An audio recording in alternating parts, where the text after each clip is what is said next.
Or the attributes of God. Listen, some of you will go on to seminary. Let me give you some advice. Don't go to seminary unless you're going to dedicate yourself to this. Knowing Greek, knowing Hebrew, principles of hermeneutics, systematic theology, and church history. I know young people who will come to me and say, I want to go to seminary to learn how to do youth ministry. I want to go to seminary to learn how to do this or learn how to do that. You need to go to seminary to learn the tools that will be necessary so that when you get out, you can begin to study the Bible. Another thing, don't think that after 3 years in seminary, you've done your studies. All right, I've got my seminary through, now it's time to minister. Seminary only begins when you graduate from seminary. You have begun to study. Do you see that?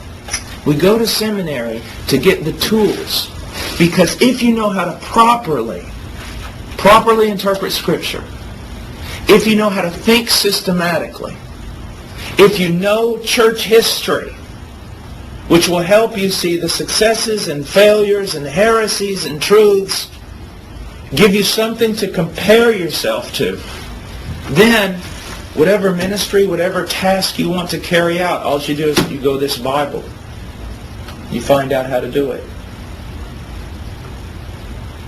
And what you'll find out, the Bible really isn't a how-to book. It's a how-to-be book. And a what-to-say book. There isn't a whole lot of methodology.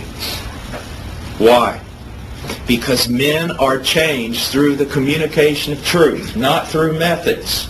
Men are changed through the communication of truth and not through methodologies.